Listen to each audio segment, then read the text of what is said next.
اعوذ باللہ من الشیطان الرجیم بسم اللہ الرحمن الرحیم۔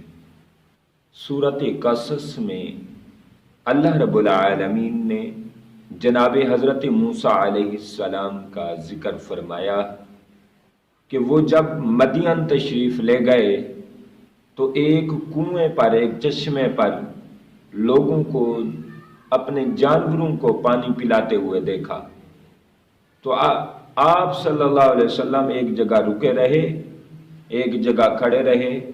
دو خواتین تھیں جو باپردہ تھیں اور باحیا تھیں، شرم والی تھیں۔ وہ خواتین آگے نہ بڑھیں کیونکہ وہاں مرد تھے، وہاں مردوں کا جمگھٹا تھا، مردوں کا بھیڑ تھا۔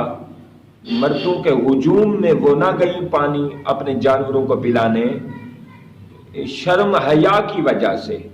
پھر رب ذوالجلال کو یہ بچیوں کی آداب پسند آئی، انہوں نے لوگوں میں ہجوم میں نہ گئیں۔ اللہ کو یہ بچیوں کی آداب پسند آئی۔ رب کریم نے حضرت موسیٰ علیہ السلام جیسے پیغمبر کو ان کی مدد کے لیے بھیج دیا۔ رب کریم نے موسیٰ علیہ السلام جیسے پیغمبر کو، نبی کو، رسول کو، کلیم کو اللہ نے متعین کیا اور منتخب کیا ان کی مدد کے لیے، ان کے ہیلپ کے لیے۔ پتہ چلتا ہے جتنا جس میں حیا آتا جائے، شرم آتی جائے، رب کے ہاں وہ انعام پاتے جائیں۔ وہ خواتین اندر اس لیے نہ گئیں کنویں پر کہ وہاں مردوں کا جمگھٹا تھا، مردوں کا رش تھا، مردوں کا ہجوم تھا۔ رب کریم نے فرمایا تم نہیں گئی اور وہاں چشمہ بند ہو چکا ہے، کوئی بات نہیں، میری رحمت کے دروازے کھلے ہیں حیادار خواتین کے لیے، شرم والی خواتین کے لیے، باپردہ خواتین کے لیے میری رحمت کے دروازے کھلے ہیں۔ میں نبی اور پیغمبر کو بھیج دیتا ہوں تمہاری مدد کے لیے۔ پھر حضرت موسیٰ علیہ السلام نے شرم و حیا سے ان کو نہ دیکھا تو یہ شرم و حیا کی مثال وہ بچیاں لے گئیں اپنے باپ حضرت شعیب علیہ السلام کو جا کر ان کی صفات کی، حضرت موسیٰ علیہ السلام کی صفات کی، خوبیاں بیان کی۔ حضرت شعیب علیہ السلام نے سمجھا کہ جس میں اتنی حیا ہو، جس میں اتنی شرم ہو نوجوان میں اس پر اپنی بیٹی ہی وار دیتا ہوں، نچھاور کر دیتا ہوں۔ پھر حضرت موسیٰ علیہ السلام کی وہاں شادی ہوئی حضرت شعیب علیہ السلام کی بیٹی کے ساتھ۔ پتہ چلتا ہے حضرت شعیب علیہ السلام کی بیٹیاں وہاں کنویں پر، چشمے پر رکیں اور حیا اور شرم کی وجہ سے آگے نہ بڑھی، مردوں کے ساتھ نہ ملی۔ رب نے موسیٰ علیہ السلام سے امداد کرائی۔ پھر اللہ رب العالمین نے ان کی شرم و حیا کی وجہ سے موسیٰ علیہ السلام جیسا پیغمبر اللہ نے ان کو شوہر عطا کر دیا۔ ان کی شادی موسیٰ علیہ السلام جیسے پیغمبر سے اللہ رب العالمین نے کرا دی۔ پتہ چلتا ہے جتنی جس میں حیا آتی جائے، جس قدر وہ شرم آتی جائے گی، رب ذوالجلال کو وہ پسند آتی جائیں گی بیبیاں۔ آپ دیکھ لیں جو بے حیا ہوں، بے شرم ہوں، حضرت لوط علیہ السلام، حضرت نوح علیہ السلام، ان کی بیویاں نبیوں کا لنگر کھا کے، نبیوں کا قربت پا کے، نبیوں کا فیض پا کے بھی وہ کافر رہیں، وہ بدطینت رہیں اور خیانت دار رہیں۔ قرآن نے ان کا گلہ اور شکوہ کیا ہے۔ رب نے فرمایا جس میں حیا نہ ہو، چاہے وہ نبی کی بیوی کیوں نہ ہو، وہ بدبخت ہے۔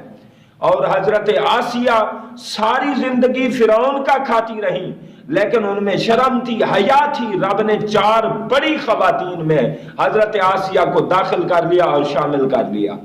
پتہ چلتا ہے حیا پہ ڈیپینڈ کرتا ہے کتنا کس میں حیا ہے۔ حضرت عائشہ صدیقہ میں اتنا حیا تھا، شرم تھی، رب نے 18 آیات، ان کی آیات بینات اور آیات اللہ رب العالمین نے 18 آیات ان کی صفات میں داخل کر دی۔ اللہ نے 18 آیتوں سے حضرت عائشہ صدیقہ کا استقبال فرمایا۔ پتہ چلتا ہے جس قدر جتنی حیا آتا جائے گا اللہ سے وہ انعام پاتی جائیں۔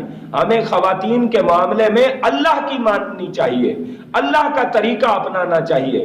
اللہ فرماتا ہے جس عورت میں حیا آ جائے، جس عورت میں شرم آ جائے، جس عورت کا اخلاق اتنا بلند ہو جائے کہ اس کو شرم و حیا آ جائے، فرمایا میں اس جنت ان کے قدموں میں وار دیتا ہوں۔ اور جو بے حیا ہو جائیں ان سے جہنم کو بھر دوں گا، ان کو جہنم میں پھینک دوں گا۔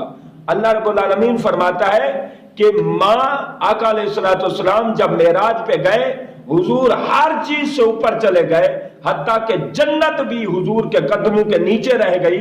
آقا علیہ الصلوۃ والسلام نے فرمایا ایک میں ہوں جس کے قدم کے نیچے جنت ہے، ایک میری امت کی ماں ہوگی جس کے قدموں کے نیچے جنت ہوگی۔ تو اللہ رب العالمین نے جنت ان پر وار دی اگر حیا میں آ جائیں، اور اللہ نے فرمایا اگر یہ حیا کریں ان کے قدم چومو، بیٹی ہے قدم چومو، اگر بہن ہے قدم چومو، ماں ہے قدم چومو۔ اگر یہ بے حیا ہو جائیں تو میں فرشتوں کو بھیج کر ان پر لعنت کراتا ہوں۔ مطلب یہ ہے کہ سارا پروسیس حیا شرم کا ہے۔ شرم حیا جس قدر آتی جائے گی اللہ سے انعام پائیں، اللہ کی رضا پائیں، اللہ کی جنت اپنے قدموں میں پائیں۔ ہر عورت نے ماں بننا ہے، لہذا ہر عورت کے قدموں پر رب نے جنت کو وار دیا ہے، اور رب نے فرمایا اس کے قدم چومو۔ اگر یہ بے حیا ہو جائے فرشتے اس پر لعنت کے لیے متعین ہو جاتے ہیں۔ پتہ چلتا ہے شرم و حیا بڑی چیز ہے۔ ہمیں اسلوب یہ اپنانا چاہیے خواتین کے معاملے میں جیسے اللہ رب العالمین نے کیا ہے۔ اللہ نے فرمایا حیا میں آ جائیں، جنت ان کے قدموں کے نیچے ہے، قدم ان کے جنت کے بھی اوپر ہے۔ یہ اگر حیا میں آ جائیں، اگر یہ بے حیا ہو جائیں تو جہنم بھی ان سے میں بھر چکا